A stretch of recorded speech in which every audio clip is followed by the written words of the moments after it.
Uh, good morning, everyone. My name is Elizabeth Andrade. I'm the CEO of Family Assistance Ministries, and we are here to talk about hunger in our community and some of the solutions that FAM has put in place to help create access to food to community members in South Orange County who may need access. We'll talk about why we do the work that we do. We'll talk about why people face food insecurity and what that means, and some of the strategies that we put in place to help address the need. And lastly, we'll talk about opportunities that you have available to you to engage with us in that process. So just a quick recap about FAM. I know if you're here, you are probably familiar with FAM, but just to share our mission, we are a faith-based charitable nonprofit organization. We exist to prevent and end hunger and homelessness in South Orange County, and we do that through resources like food, shelter, personalized supportive counsel, financial aid, and helping to build the bridge between that dependency and self-sufficiency. We want our community to be healthy, and in that health, we want people to have access to housing and to food. When we talk about food insecurity, we want to be very clear about what that means and through our perspective, through our lens. So when we talk about food insecurity, it's how we measure the lack of access at any point in time to having enough or having adequate food. So that may mean that someone may be facing a health insecurity, not having enough funds to purchase food, or needing to allocate the funds that they do have to other expenses such as housing, medical expenses, transportation, what have you. And so when we talk about food insecurity, it's a household that does not have the necessary food for their family at any point in time. And that gives you some examples of what I just shared. That is the population that we're serving at FAM, are the individuals and families, seniors, students, who are impacted with that instability. And it's cyclical. Doesn't mean that a household typically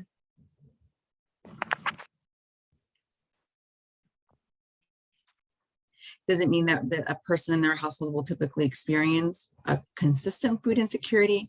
It is cyclical, and so meaning that there may be a situation where someone has an unexpected expense or loses their job or is underemployed, and so therefore needs to reach out for some additional support. So we see that as we evaluate the trends of the clients that we serve, and it's reflective in our data. One of the strategies that we have implemented, and it's how FAM receives the inflow of food into FAM, is through a program called Grocery Rescue. And through Grocery Rescue, what it is we're seeking to save food that would end up in the dumpster or the landfill. And we take that, sort it for quality control, and then we provide it out to our neighbors in need, who are the clients that we're serving. So it's both environmentally friendly, it's saving food from going into landfill, it's ensuring that it's adequate to be distributed, and then it's going out to people who qualify for the services.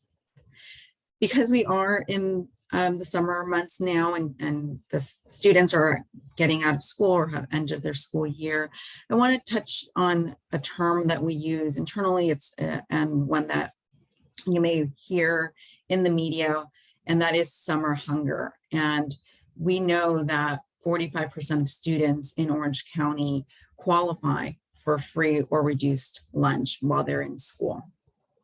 And so during the summer months, those children may not have access to adequate food. They may be facing food insecurity, or the household may be facing food insecurity during those months because the food that they're getting in school is not available to them at home.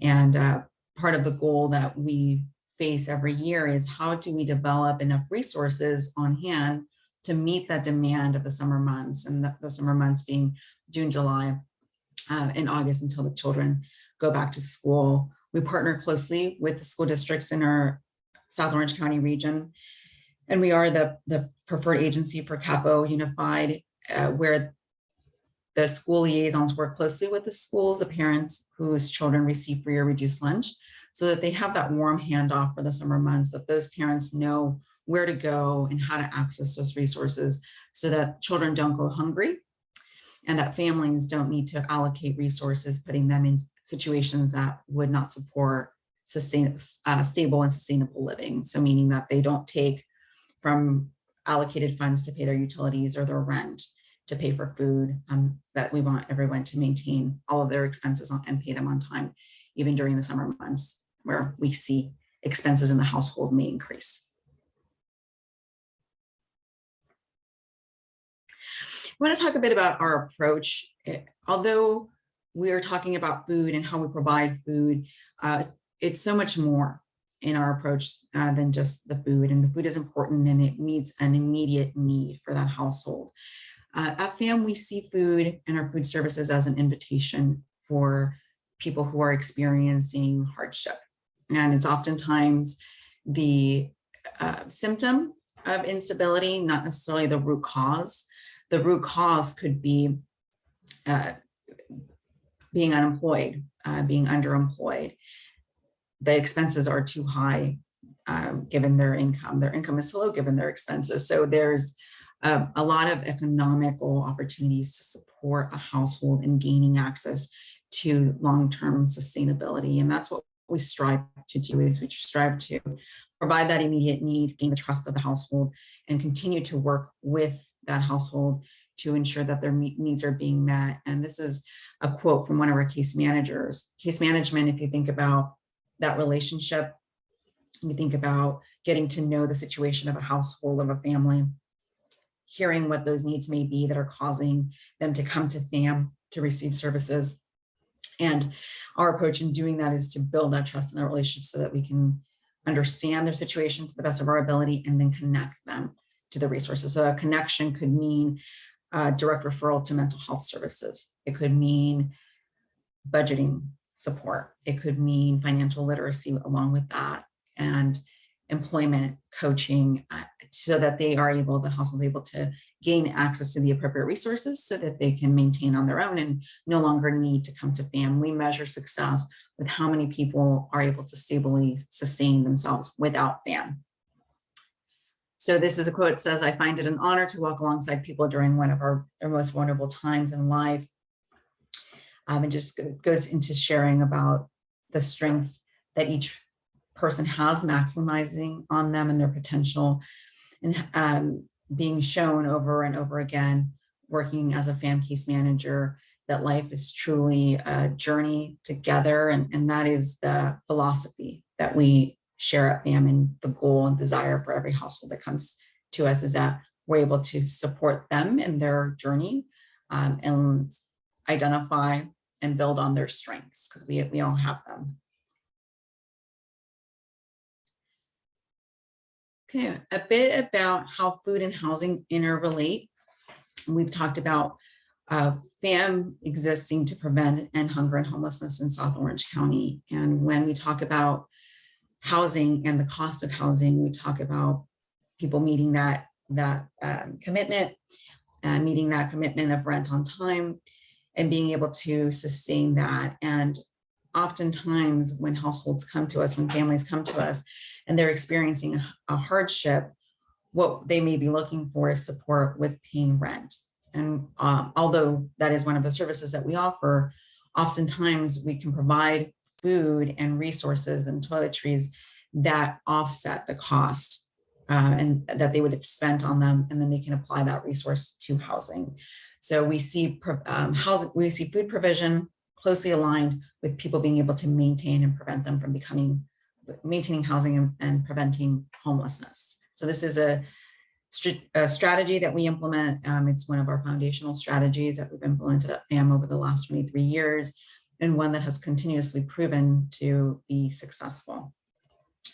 I'll talk a bit about our service area in the next slide, but it does include a model that's decentralized. You may be familiar with the FAM headquarters. We have a headquarters in the city of San Clemente, and that's where the food comes. It's sorted. Our volunteer base is there. Our fleet of vehicles and trucks are there, and everything lands there, and then it gets deployed into community-based satellites. We have 3 satellites. They exist in Laguna Niguel, Dana Point, and San Juan Capistrano. And that's the philosophy that we don't want everyone to have to come to FAM in San Clemente. We want to ensure that we are a part of the community that they're in so that access is increased and transportation is facilitated. It's very challenging for someone who may not have access to reliable transportation to get to FAM when they need the resources that they need. And so that's why we go out versus having everyone come to us. And we can only do that through partnerships. And the partnerships that we have in order to make those satellites possible are partnerships with our faith-based community. All three of those satellites take place within a church parking lot or building. So it's a longstanding relationship and support. And here is a map. This map you may be familiar with. It is a map of Orange County that's divided up into 3 service planning areas. This is how the county and nonprofit organizations organize ourselves so that we don't duplicate services, so that we can be more strategic to address the needs of a certain region. FAM is dedicated to the lighter brown, yellowish area, beige. This is the South Orange County service planning area. And you see where we've mapped the different areas and where we are represented. And lastly, we will, before we go into questions, there are specific ways that you can help support. They include donating, and when we talk about donating, we mean your time, talent, and treasure. And with that time, donation includes volunteering. With the summer, it allows for great opportunity for volunteering, given our increase in demand. There's quite a bit to do in the pantry, which includes some sorting of food. It includes potentially driving if you're willing to pick up some of the routes of the food, the grocery rescue routes, which means you go to the grocery store, you pick up the food, you load it into the FAM truck, you stop at a couple of stores, and then you bring it back to the FAM headquarters. So you're physically going out and rescuing that food from going into the landfill. Once it comes to FAM, we need people to sort. We need people who have an eye for distinguishing whether food is edible and appropriate or not, and making those decisions for us. And we need people to pack the food and be able to provide it to the clients that are coming either through the FAM headquarters for distribution, or they're going to one of our satellites. And our satellites always need volunteers as well. So if you're not in San Clemente, if you're in Laguna Niguel, Dana Point, or San Juan Capistrano, we have a location near you also where you can engage and volunteer with us. And then we encourage you to continue to learn more about FAM. We have a comprehensive website that includes a lot of the services that we offer, opportunities to engage. One opportunity that we have available to continue to engage is this monthly State of the Family opportunity, and it will continue to evolve and cover different topics.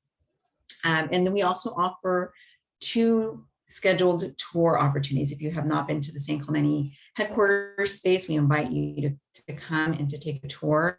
We are open for tours on the first Monday of each month, and we have a 10 a.m. and a 4 p.m. tour that takes place. So visit our website and learn more about how you can help support us as we look to end hunger and homelessness in our community. So with that, we'll stop sharing and open it up to any questions. And again, you can use the chat feature, or you can just go ahead and unmute, and we'll keep it very casual.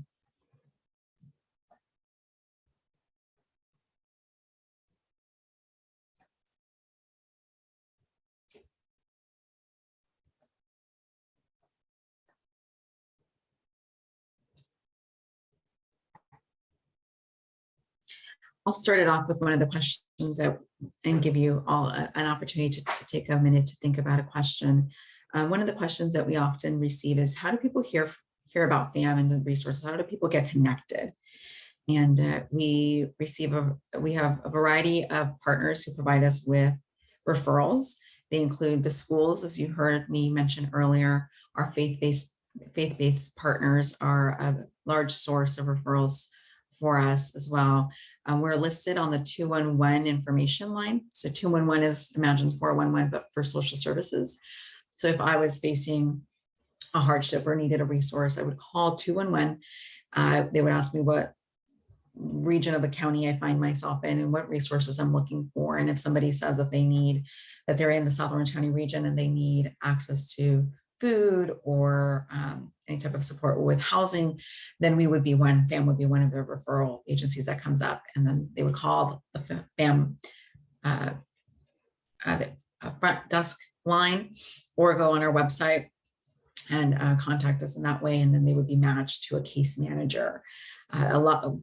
All of our services are on an eligibility basis. We do go through a process of understanding what the need is for each household, and that includes collecting information on financial situations and verifying that, as well as identifying what the address is that they reside in. Again, we're trying to meet the need of South Orange County. If somebody comes to us from an area that's not in South Orange County, we may serve them depending on what their needs are that day because they've traveled. But we will want to connect them to a service that's closer to them because, again, time is resource, and then the transportation cost is also a resource that we want to make sure that preserved.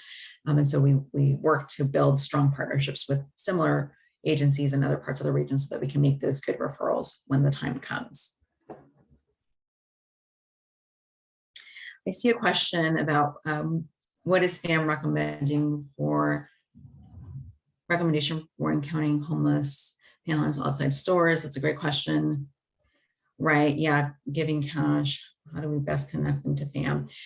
So this is a great question, and one that comes up often is when you engage with someone who is requesting cash, it is oftentimes recommended that you don't engage and provide cash because what they may need is food, or what they may need is housing if they're unhoused.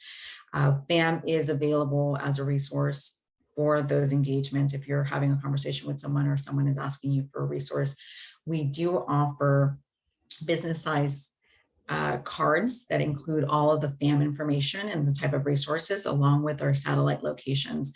So if you are near or around FAM, we just come onto the front desk and we can give you some that you can carry in your car. What I do is I have them in my car and typically have a bottle of water or a granola bar or something that I can give together with that card and provide with that service, because once they get connected to FAM, they'll have access to food. If they're unhoused, it'll be appropriate type of food. We don't provide food that needs to be cooked to an individual who doesn't have cooking facilities. So that's really important. We'll provide them with a day's worth of food. It'll be a sandwich or a salad and some snack type of food items. So we do strive to meet the need.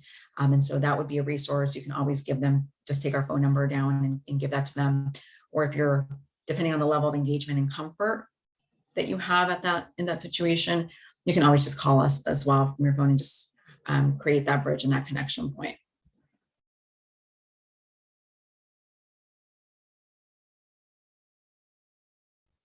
Fantastic. So it sounds like there is some excitement there on the case management component, and I will take that opportunity to reiterate that the services that are offered at FAM are intended to be that sustainable, building a sustainable plan for each household. It's not only food, it's not only rental assistance, or it's not only shelter. It all comes together with case management, and we rely on the skill set of the case management and their ability of the case manager and the ability to promote that trust. It's not easy.